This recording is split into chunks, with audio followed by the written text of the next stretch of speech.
Innal hamdalillah nahmaduhu wa nasta'inuhu wa nastaghfiruh wa na'udzu bihi min shururi anfusina wa sayyiati a'malina. May yahdihillahu fala mudilla lahu wa may yudlil fala hadiya lahu. Asyhadu an la ilaha illallah wa asyhadu anna sayyidana Muhammadan 'abduhu wa rasuluh. Allahumma shalli ala sayyidina Muhammad wa ala ali sayyidina Muhammad wa sallim tasliman katsira, amma ba'd. Fa ya ayyuhal muslimun ittaqullaha ta'ala mastata'tum wa qad fazal muttaqun. A'udzu billahi minasy syaithanir rajim. وواعدنا موسى 30 ليلة وأتممناها ب10 فتم ميقات ربي 40 ليلة. وقال موسى لأخيه هارون اخلفني في قومي وأصلح ولا تتبع سبيل المفسدين. صدق الله العظيم.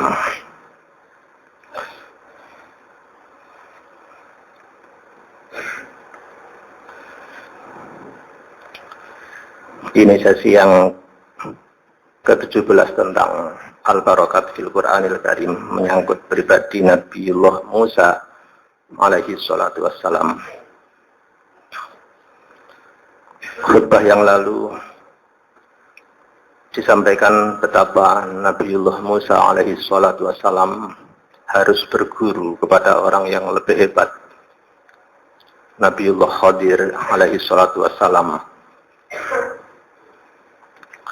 Dan setelah melalui 3 tes, ternyata Nabiullah Musa tidak lulus.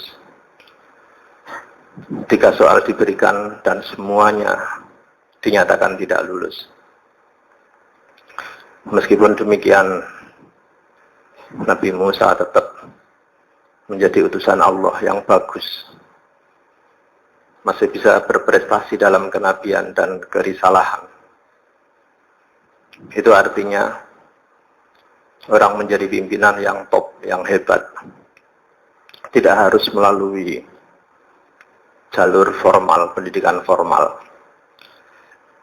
Bisa saja dulu dia tidak lulus, tidak naik kelas, tapi akhirnya dengan semangat yang tinggi menjadi orang yang hebat dan orang yang sukses. Karena jalan menuju kesuksesan sangatlah banyak.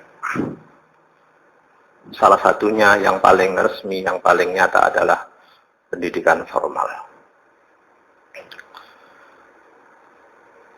Khutbah ini sengaja mengangkat pribadi Nabi Musa karena dipandang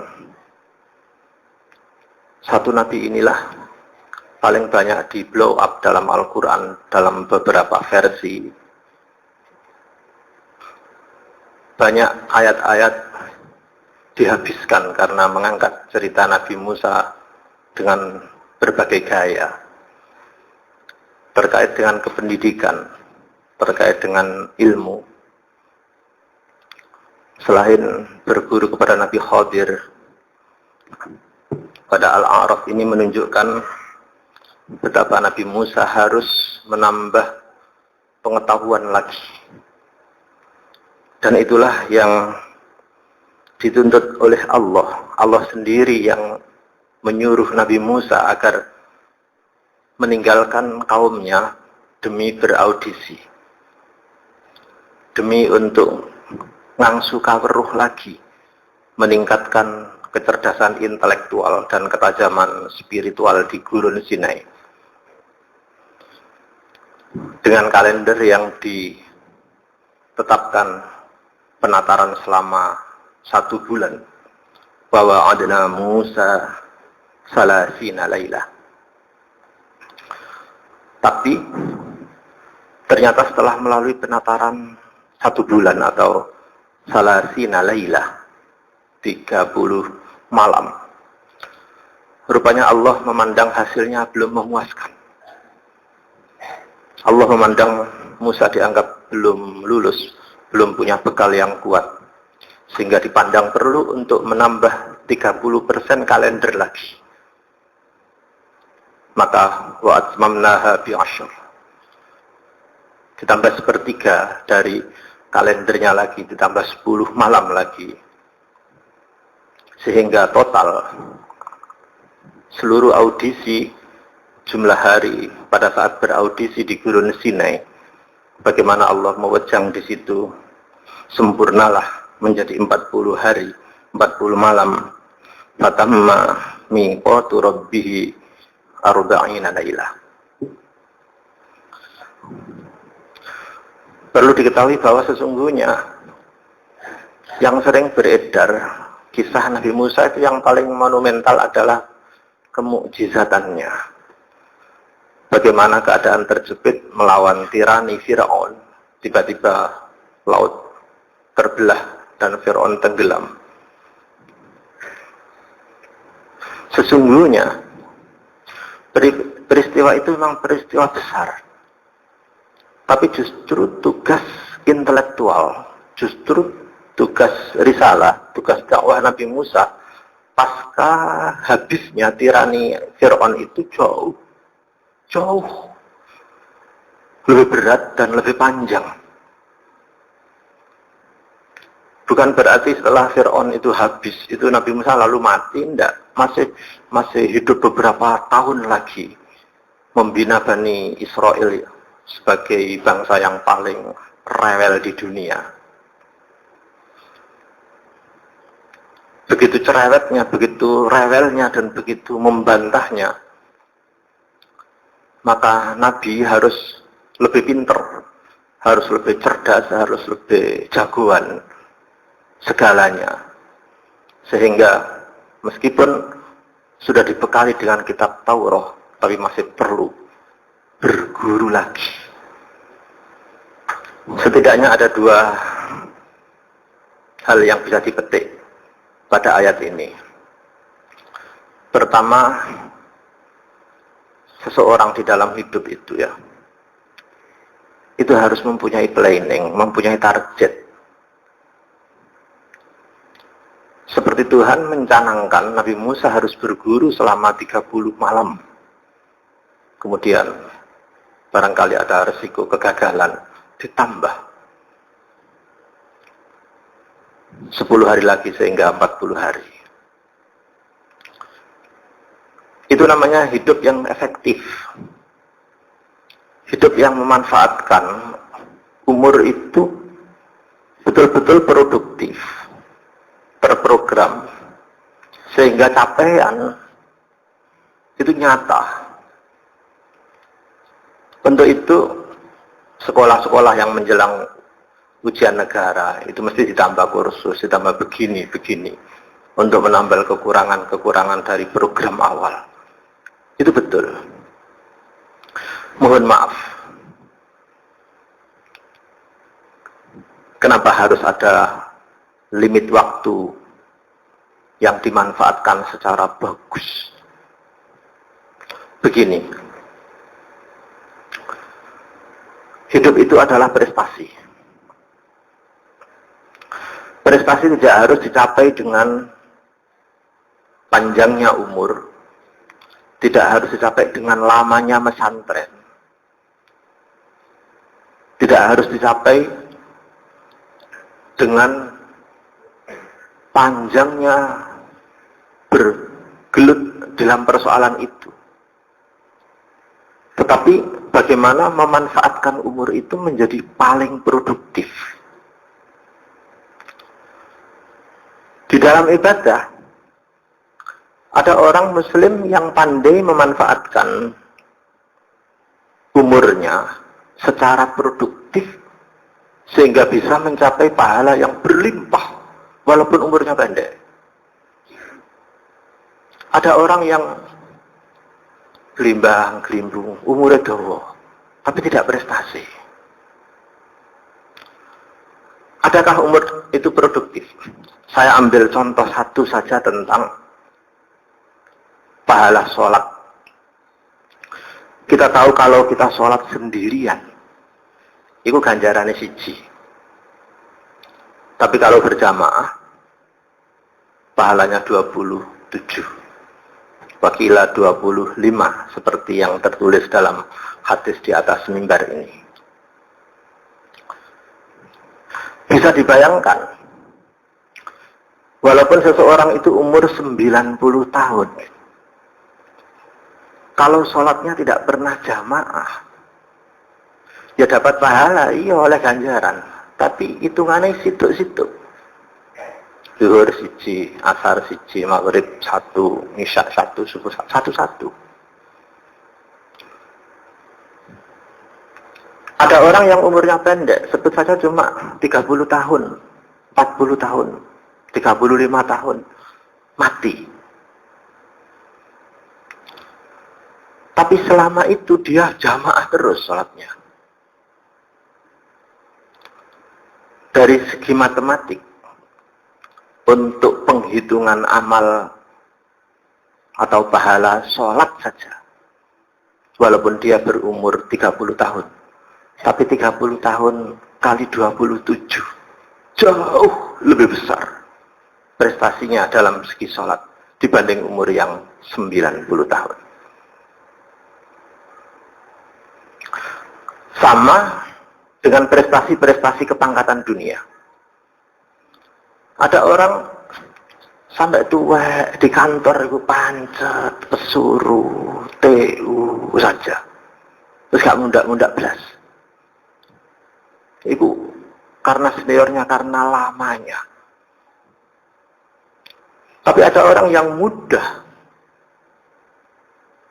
dengan tingkat intelektual akademik yang bagus, maka dia di kantor itu menjadi pimpinan, lalu sekolah lagi, naik pangkat lagi, sekolah lagi, naik pangkat lagi, walaupun umurnya sekitar 40 tahun, walaupun hanya 35 tahun, tapi dia menjadi pimpinan di kantor itu, yang dipimpin sing tua-tua, sing gak prestasi. Bahwa umur produktif itu ada, dan sungguh ada. Sama dengan di dalam dunia bisnis. Tidak mesti orang kaya itu karena umurnya panjang. Ada orang yang umurnya panjang banyak. Kekayaannya ya biasa. Sudahlah, itu takdir ya, sudah. Terserah Allah. Tapi ada orang yang masih muda. Dia bisa menjadi direktur utama perusahaan, bisa menjadi konsultan, bisa begini-begini. Dan kaya betul. Walaupun umurnya muda. Tapi dari segi bisnis, dia bisa memanfaatkan umur itu secara produktif. Untuk itu, tidak boleh kita itu berhenti berprestasi. Seperti Nabiullah Musa alaihi salatu wassalam. Meskipun sudah menjadi nabi, tapi masih dituntut untuk ngangsu kaweruh lagi. Jangan mentang-mentang sudah menjadi pengurus pondok, lalu tidak ngaji, lalu malas mengaji. Maka selamanya akan menjadi seperti itu saja, akan dibalap oleh santri-santri senior yang produktif. Perhatikan bagaimana Nabi Musa dipanggil kembali oleh Allah. Musa, kamu kesini, penataran lagi, belum cukup. Bahwa adna Musa. Nah, mudah-mudahan kita bisa pandai, bisa memanfaatkan umur ini menjadi umur yang berbarokah, yang produktif, sehingga benar bersyukurlah bagi orang yang diberi umur panjang dan amalnya banyak. Itu orang berbarokah betul. Sudah produktif, umurnya panjang, amalnya banyak. Itu yang terhebat. Jika tidak perlu umur panjang. Yang penting produktif. Sekali lagi, itulah umur yang berbarokah, yang selalu dinamis, dan ingin mencapai yang terbaik, selalu yang mencapai yang terbaik, tidak pernah puas terhadap hal-hal yang baik dan selalu ingin membaikkan dirinya sendiri. Tidak puas sekedar dirinya baik, dia ingin membaikkan keluarganya. Tidak puas dia sudah bisa membaikkan keluarganya, dia semangat untuk membaikkan santrinya, ingin membaikkan muridnya. Tidak cukup puas membaikkan muridnya, dia ingin membaikkan semua masyarakatnya. Karena itu Nabi Musa menjadi nabi yang diteladani.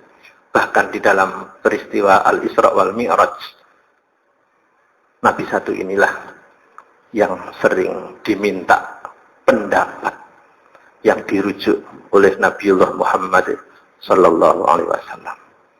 Mudah-mudahan bermanfaat. Barakallahu li wa lakum fil Qur'anil azim wa nafa'ana bihi wa iyyakum lima fihi minal ayati wa dzikril hakim. Wa taqabbal minni wa minkum tilawatahu innahu ta'ala jawad karim alikum barraufur rahim. Walhamdulillahi rabbil alamin.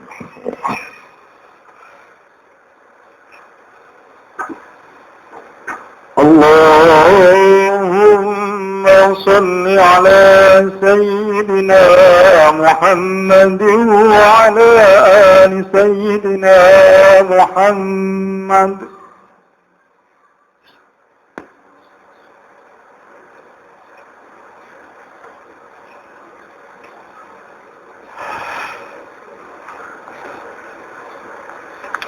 حمدا كثيرا كما أمر أشهد أن لا إله إلا الله وحده لا شريك له إرغاما لمن جحد وكفر اللهم صل على سيدنا محمد وعلى آل سيدنا محمد وسلم تسليما كثيرا أما بعد فيا أيها المسلمون اتقوا الله تعالى ما استطعتم وقد فاز المتقون واعلموا أن الله أمركم بأمر بدأ فيه بنفسه وسنى بملائكة قدسه فقال إن الله ملائكته يصلون على النبي يا أيها الذين آمنوا صلوا عليه وسلموا تسليما اللهم اغفر للمسلمين والمسلمات والمؤمنين والمؤمنات الأحياء منهم والأموات إنك قريب مجيب الدعوات ربنا اغفر لنا ولإخواننا الذين سبقونا بالإيمان ولا تجعل في قلوبنا غلا للذين آمنوا ربنا إنك رؤوف رحيم والحمد لله رب العالمين عباد الله إن الله يأمر بالعدل والإحسان وإيتاء ذي القربى وينهى عن الفحشاء والمنكر والبغي يعظكم لعلكم تذكرون اذكروا الله العظيم يذكركم واسألوا من فضله يعطكم ولذكر الله أكبر